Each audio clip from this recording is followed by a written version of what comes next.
Good afternoon, everybody. What a great day here in Detroit at the Detroit Economic Club. I'm Beth Chappell, the president and CEO. Welcome. Welcome to this very, very special day. If you just take a moment real quickly and silence those cell phones, we'd appreciate that. And we'd like to get started with the Pledge of Allegiance. So if you kindly stand and join me for the pledge. I pledge allegiance to the flag of the United States of America and to the republic for which it stands, one nation, under God, indivisible, with liberty and justice for all. Anyway, we have so many VIPs here today. I apologize in advance for not being able to recognize all of them, but did want to take a moment to welcome our Attorney General for the state of Michigan, the Honorable Bill Schuette, is with us here today. Thank you, Mr. Attorney General. Our Senate Majority Leader, the Honorable Randy Richardville. I know I saw him earlier. Thank you. And the Honorable Jace Bolger, Speaker of the House. Speaker, where are you? Oh, over there. How did you get so far over there? Welcome, welcome. Anyway, once again, it's a pleasure to welcome you to this meeting of the Detroit Economic Club. Did just want to take a moment to welcome our student guests. Thanks to the generosity of the wonderful people and the companies that support this organization, also known as our sponsors, they make it possible for students to attend literally every Detroit Economic Club meeting. So I'd like to thank Mark Davidoff and the great folks at Deloitte for making it possible for Livonia Public School students to be with us today. U of D Jesuit High School students are here compliments of Rick Ress. Jeff Donofrio and the great folks at Ford Motor Company, thank you for making it possible for Brother Rice High School students to join us. Schoolcraft College, David Fisher and the great folks at the Suburban Collection made that possible for them today. And thank you, John Ricolta and the great folks at Walbridge for making it possible for students from the Alex and Marie Manoogian School to be with us today. So I'd just like to ask you folks to welcome these students and thank the great folks that made it happen. Oh, and my girlfriend Sandy Pierce is going to be really mad at me. Sorry, Sandy. Charter One Bank made it possible for students from East Detroit High School to be here today. Thank you. Okay, we've got lots of announcements, and I'm not going to say today. www.econclub.org. We welcome you to join our ranks of membership. If you'd like to do that, we would encourage you to go to the website. We've got some terrific programs coming up for you. And today we're doing it a little bit differently. After the program, we'll have a lovely strolling lunch upstairs, so we hope you'll join us for that. But I'm not going to say anything else now because we're here to hear our guest of honor. Please join me first in welcoming David Fisher, who is our presiding officer today. David is the chairman and CEO of the Suburban Collection. And walking in with David Fisher is Governor Mitt Romney.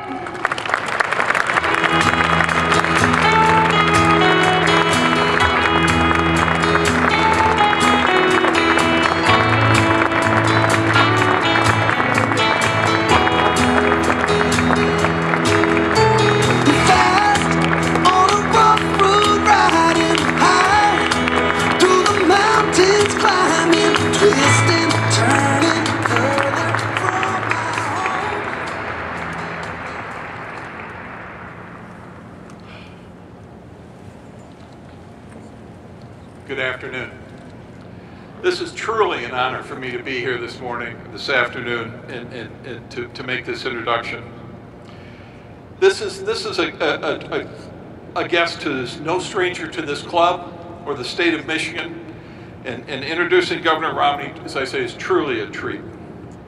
Our country has never elected a president who was born and raised in the state of Michigan. It is clearly time for a change.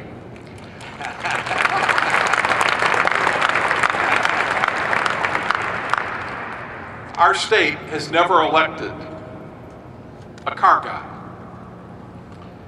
Our state, how do I want to say this? Some of you may know that I am a car guy, okay? And here in Detroit, we know what it means to say someone is a car guy. Mitt Romney's dad was a car guy. Mitt grew up learning about American automobiles, appreciating the workmanship and the dedication that our industry requires. The problems, the prospects, and the future of the automobile industry were often discussed at the Romney dinner table. We in Detroit and Michigan need someone with a proactive voice in Washington. We need someone who understands our state, understands complex manufacturing, understands our industry, and believe me, we have one who will be speaking here today. But Mitt Romney is much more than just a car guy or a son of Michigan. As important as those things are to us, they're much deeper. Mitt Romney is the only candidate in this race who has the background, the experience, and the vision to beat Barack Obama, and then go on to serve our country as our next great president. If we are going to change Washington, we need someone who is not of Washington. Mitt Romney's experience and record is about results, success, and kept promises. He is the only candidate in this race, Republican or Democrat. I want to repeat this, the only candidate who has not worked in Washington. I think that's a big one. He's never been in Congress. He's never been a lobbyist. He's not been shaped by the distorted atmosphere and air in Washington. In fact, his story is the opposite. You know, he's had 25 years in business, balancing budgets, eliminating waste, and frankly, keeping away from Washington. He started new businesses. He's turned around broken ones. And I know he is not ashamed of the fact that he was very successful at it, and I'm incredibly proud that he was very successful at it.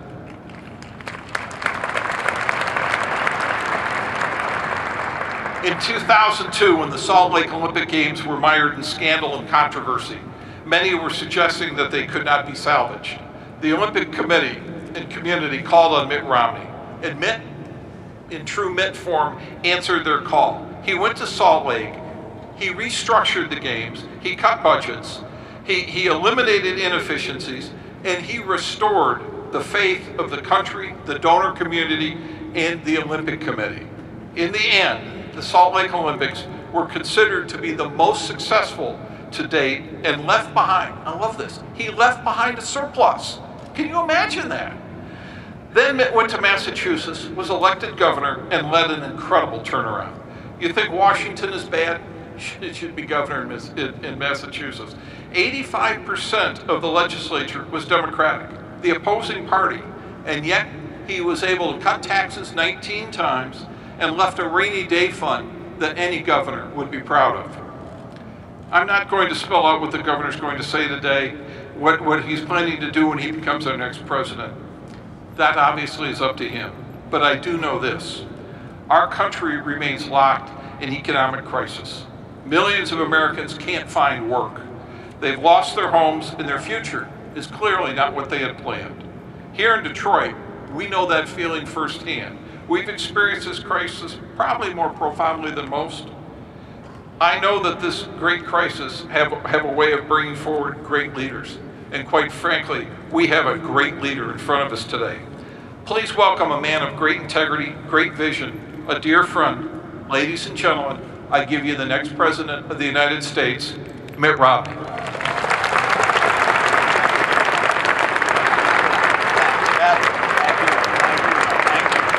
Wow, thank you so much. Thank you, David. Beth, thank you for your warm reception and response. I have to put a plug in for David's Suburban Auto Group, right, David? He's a car guy too, and I love cars. I appreciate the warmth of your welcome and the chance to speak with you. I guess it's noon. I hate standing between you and your lunch, but I want to talk to you about policy today. This is not exciting and barn burning, but it's important. And I want to give you a chance to think about the various plans I have to get this economy going again, nationally and here in Michigan. I also want to thank the Economic Club for hosting all of us this morning, and I want to thank the folks at the Ford Field for making this space available for us. I guess we had a hard time finding a large enough place to meet, and this certainly is. By the way, congratulations to the Lions on a great season, and to the next great season. It's good to be back in Michigan. This, of course, is where I was born and raised. I was actually born in Harper Hospital, and I grew up here. I remember the first day at kindergarten. I think it was at Hampton School, and there were about 30 kids in our kindergarten class. As I looked around, I imagined their parents had dropped them off at the school each morning, and those parents were confident that our future would be brighter than even the lives that they'd enjoyed. You see, our parents believed in America's promise. They believed that if you built a good home and taught your kids the right kind of values, if you made sure your kids got an education, and you taught them to work hard, that their future could be prosperous and secure. In those days, we all believed that the future was full of possibility and prosperity. We felt that joyful optimism that comes from being raised in a land of opportunity. A place where if you're willing to take risk and work hard and get education, have the right values, anyone can make a better life. We are the land of opportunity. That deep confidence in a better tomorrow is the basic promise of America. But today, that promise is being threatened by a faltering economy, and in my view, by a failed presidency. For 36 months, the unemployment rate has been over 8%. 24 million of our fellow Americans are struggling to find work. There's some 3 million missing workers in America, people who dropped out of the workforce. Home values are down. Foreclosures have been at a record high level. Our national debt is way too high, and the opportunities in the nation are too few. Now, everywhere I've gone in this campaign, I've met Americans who are suffering as a result of the Obama economy. You could see it in their faces and you could hear it in their voices. They're anxious. They're scared about the future. I've met moms and dads who are struggling to get by. One works the day shift while the other works the night shift so they can barely make ends meet and rarely meet for dinner. I've met kids who are about ready to graduate from college and they're facing huge student loans and a bad economy. And they're worried that they won't be able to get a job. You've heard, by the way, the new definition of the American dream. It was Dick Armey who said this. He said, the American dream is not owning a home. It's getting your kids out of it. And so everywhere I go, I hear stories that are sad reminders of the failed presidency that we're seeing before us. Now, President Obama said he'd fix 3 things if he became president. First, he said he would hold unemployment below 8% if we'd let him borrow $787 billion. And of course, we've had 36 months with that promise having been broken. Then he said he was going to cut the deficit in half. He's doubled it. And third, he said he'd make Medicare and Social Security solvent for future generations. And 3 years later, he has not offered, so far as I'm aware, a single serious proposal for either Medicare or Social Security solvency. We have not seen a failure to communicate.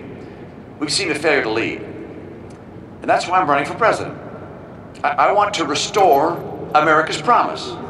That means more jobs, less debt, and smaller government. Now, in the coming campaign, I'm offering more than just a change of policy. I'm offering a dramatic and fundamental change in perspective and philosophy from Washington and for the nation. Now, you may have seen that earlier this week, I put forward a pro-growth tax reform policy to get our economy moving again. Today, this administration is focused on unemployment benefits. But what workers in Michigan and around the country really want is a good job and rising wages.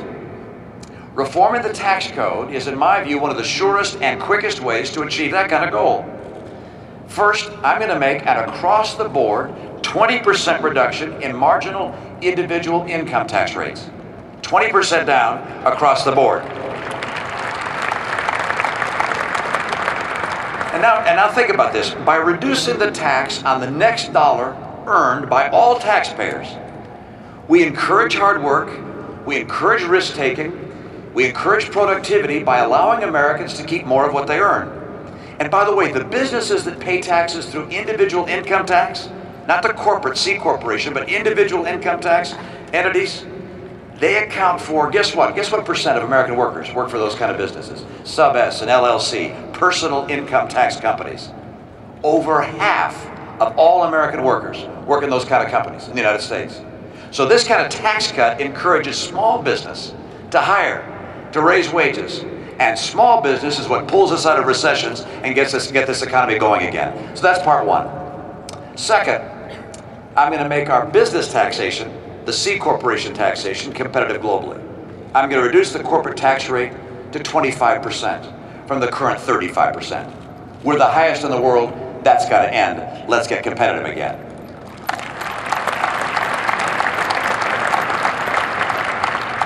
Now, I'm also going to make the R&D tax credit permanent so we can encourage the kind of permanent investment and innovation that drives economic growth long term. And I'm going to end the job-killing repatriation tax.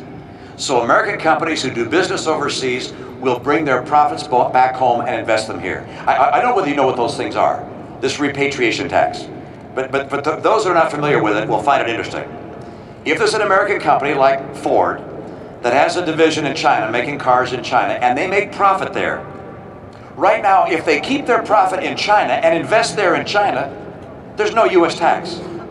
But if they bring the money home to invest here, then we charge them up to 35% tax. This makes no sense. That's got to end. We've got to end the repatriation tax and bring dollars home. It's estimated to be over $1 trillion sitting offshore that could come back here and create American jobs, and I'll get it done.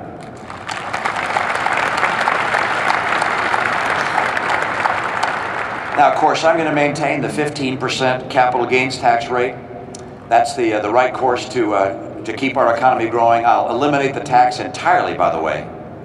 Entirely. Capital gains, interest, and dividends, I'll eliminate that for those with annual income below $200,000. Those low tax rates encourage Americans to save and to invest, and they'll encourage business investment and economic growth. And finally, I will repeal the alternative minimum tax, and I will abolish the death tax. It's simply not fair.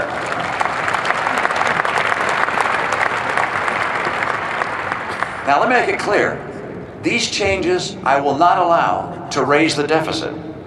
Stronger economic growth, spending cuts, and broadening the base will offset the reductions. Americans will continue to enjoy the tax benefits that favor important priorities, including home mortgage interest deduction, charitable giving, health care, and savings. But there'll be some changes in the current deductions and exemptions for higher income Americans. Those who receive the greatest benefit from that 20% cut are going to see the most significant limits on some of the deductions and exemptions, so we can keep a code that's progressive. Now, these reforms will grow the economy. They're going to increase wages. They're going to grow jobs. That's what we have to do in this country. Let's get a tax policy that encourages growth and investment and doesn't just penalize people for being successful.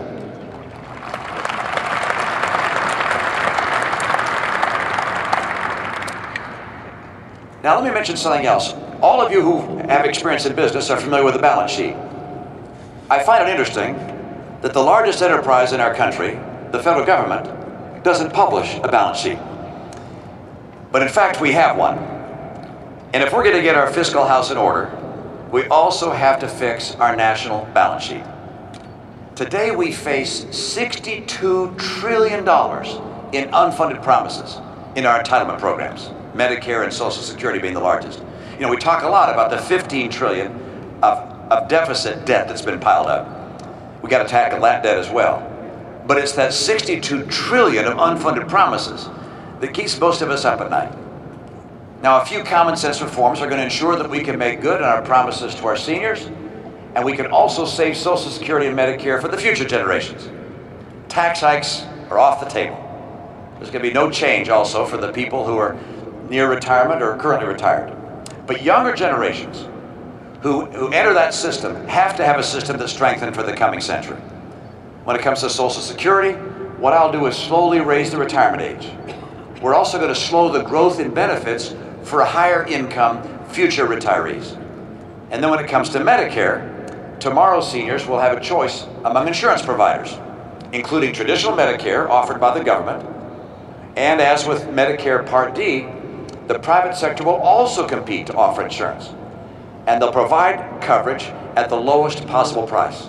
Seniors will then receive government support to ensure that they can afford that coverage. And with Medicare, like with Social Security, lower income seniors will receive the most generous benefits. Starting in 2022, new retirees will participate in the new system. We'll gradually increase the Medicare eligibility age by 1 month each year. In the long run, the eligibility ages for both programs will be indexed to longevity so that they increase only as fast as life expectancy. Look, those are the kind of common sense changes we have to have. We've got to fix our balance sheet. Instead of having $62 trillion in unfunded commitments hanging over our future, we're going to have a balance sheet that is actually in balance, and it's time to get that done.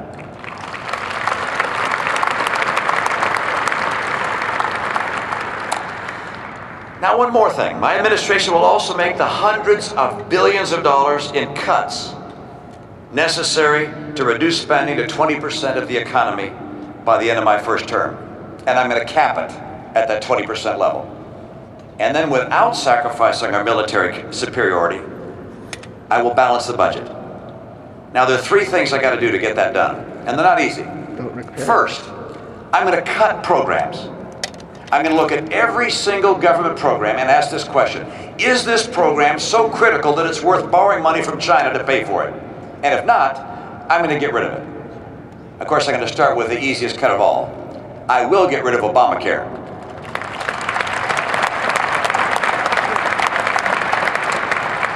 It's a $1 trillion entitlement that we don't want, we can't afford. It's bad medicine, bad policy, and when I'm president, the bad news of Obamacare is going to be over. We're also going to cut things that include some subsidies a lot of people like. I'll cut the subsidies to Amtrak and funding for Planned Parenthood. We'll repeal the union giveaway called the Davis-Bacon Act to save taxpayers, by the way, $100 billion over a 10-year period. So we're going to cut things. That's part 1. Part 2. We're going to take a lot of federal programs that we're going to keep and we're going to send them back to the states. I'm going to send Medicaid back to the states and cap that program's rate of growth and inflation plus 1%.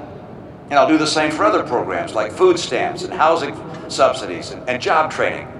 States are better able to perform these kind of functions. And by the way, once the economy is really growing again, I believe we should return our spending level on these programs to the pre-recession level, and then cap the rate of growth and give the states flexibility and control over the programs. Taxpayers that save money and those who need the benefit of these programs will find they're more effective and efficient and responsive if they're run at the state level. Look, there are such differences between states. Being poor in Massachusetts is different than being poor in Mississippi or Montana or Michigan. Let states craft their own programs for their own poor. Welfare reform. It showed us how well a state-led approach can really work. And I want to extend that conservative, small government philosophy across the entire social safety net for those that are in need of our help.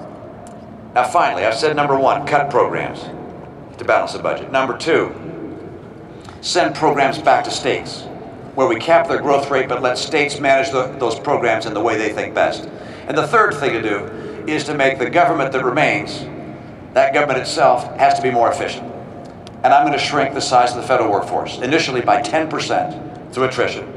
And then I'm going to link the pay of government workers with the pay that exists in the private sector. I don't think public servants should get paid more than the taxpayers are paying for them.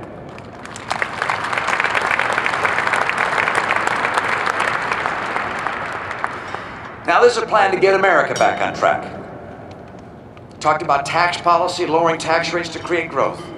Talked about entitlement reform, so our balance sheet gets fixed. Spoken about deficit reduction by cutting spending, cutting programs out, sending programs back to the states, and making government more efficient.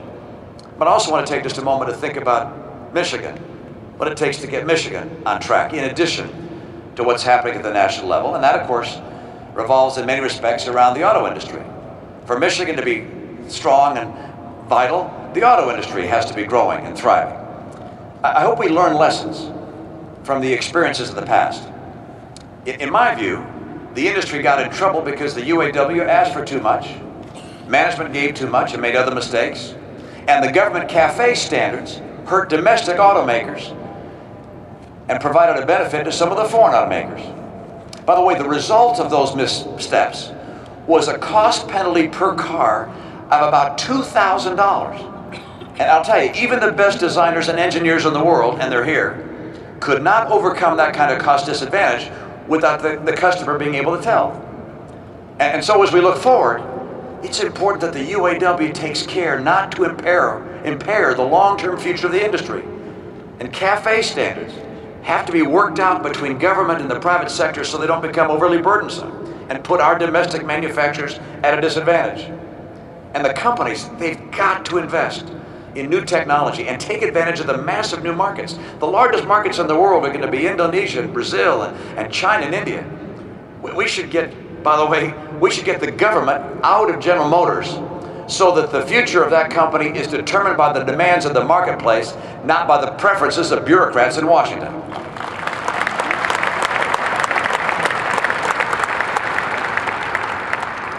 Detroit shouldn't just be the motor city of America.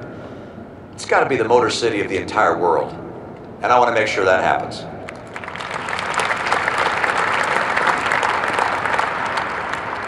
What I've described, I believe, are economic plans that will strengthen America and strengthen Michigan by making bold cuts in spending and common sense reforms. We're going to make our government simpler, smaller, and smarter. Through pro-growth policies, we're going to get our economy back on track and get our citizens back to work. And taken together, the plan I'm proposing represents the biggest fundamental change to the federal government in modern history. These are conservative, pro-growth policies that'll not only jumpstart the economy, but they'll stop the dangerous slide of this country into a society where values of entitlement are esteemed higher than values of opportunity. We've got to restore the promise of America with more jobs, less debt, smaller government. I know that President Obama is going to criticize my proposal. So be it. I believe the American people are ready for real leadership. I believe they really do deserve a bold, conservative plan for reform and growth. And unlike the president, I actually have that kind of plan. And I'm not afraid to put it on the table. My plan for America requires leadership, and it calls for sacrifice. It doesn't require a leader to promise bigger and bigger benefits and something for nothing. Let me underscore that. It doesn't require a leader to promise bigger and bigger benefits and free stuff. It requires a leader if you need to call for sacrifice. And if I'm elected president, I promise you this. We're going to restore America's promise. Here in Michigan, the future will once again be full of promise and prosperity. Parents won't have to wonder if their children will have a better life. They know they'll have a better life. Together we can get our debt under control. We can pursue the spending cuts that rein in the deficit, that imperil our future. Entitlement reforms will tackle our long-term debt. And a pro-growth tax policy is going to create jobs and encourage investment again, foster risk-taking and innovation. That's the magic of America. If we pursue the policies I've just described, you're going to see a Michigan with rising home values again. Your kids are going to come out of college and find their jobs there that are consistent with their skills. Businesses will come here because of your unparalleled workforce, engineering skills, extraordinary institutions of higher learning. Michigan will once again be known as the engine of innovation. I'm not promising that every day is going to be easy or there won't be sacrifice and hard work. But I am promising that every day we'll be on a track to get things better and better. And together we'll make America stronger again. But to do that, I need your help. Next Tuesday, I'll need your vote. That's part one, all right? And if you want to make this election about restoring America's greatness, then I hope you'll join me. This is a critical time for our country.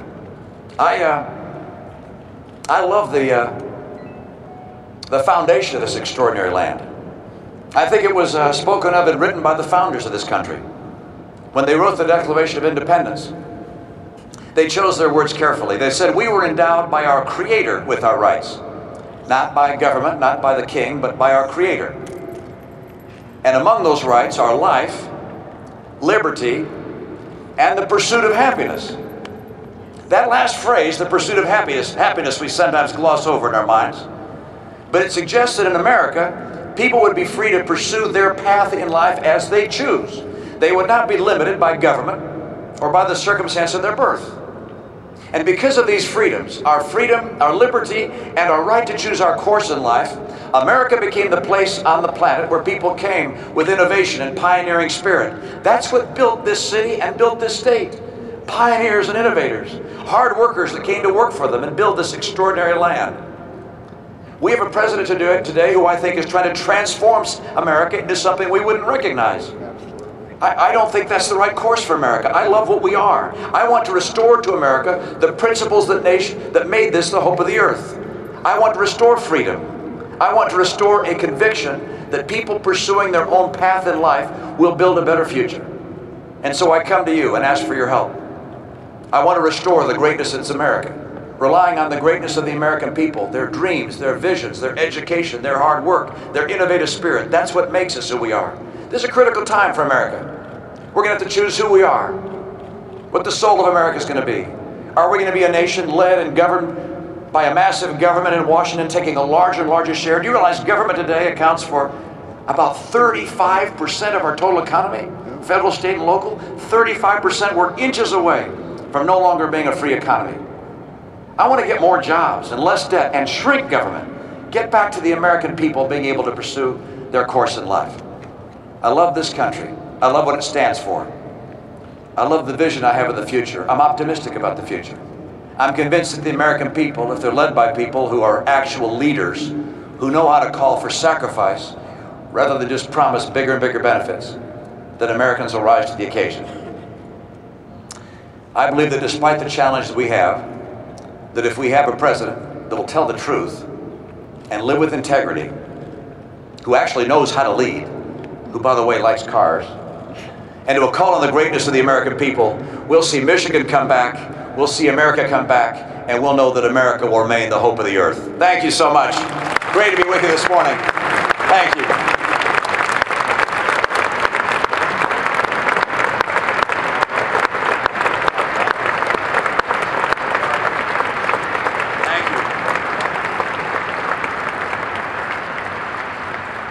Governor, that was fabulous. Thank you very much. Thank you. There's a custom with the Economic Club to ask a few questions, and we've been provided with 3 from the audience, if we may. Okay.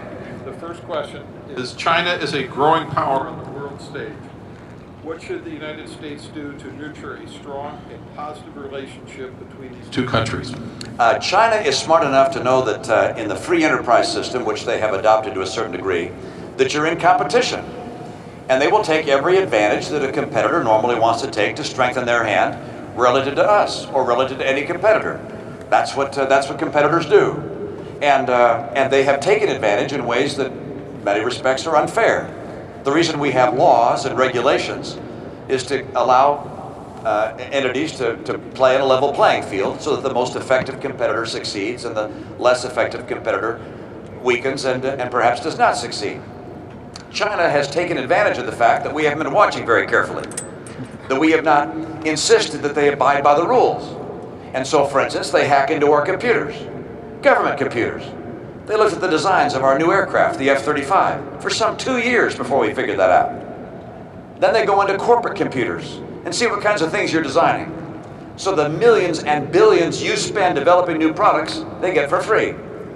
They've also got other practices that are interesting. Stealing intellectual property, designs, patents, know-how, brand names. They take those. Things you spent, again, millions and billions of dollars to build, they take for free. And then finally, they have a practice of manipulating their currency, which is holding down the value of their currency so their products are artificially low priced.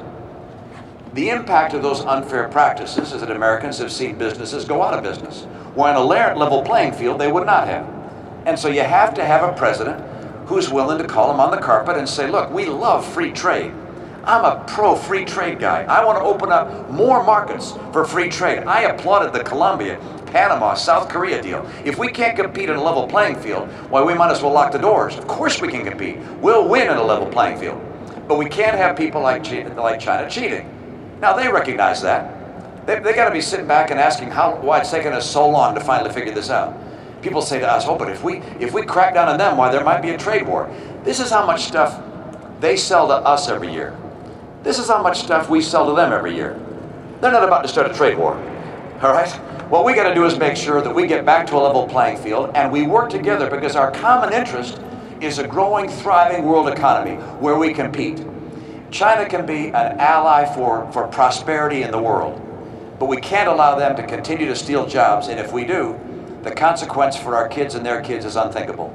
So the time has come for a president that will stand up to China. I will declare them a currency manipulator, and if necessary, apply tariffs where I think that their practices, unfair trade practices, are killing American jobs.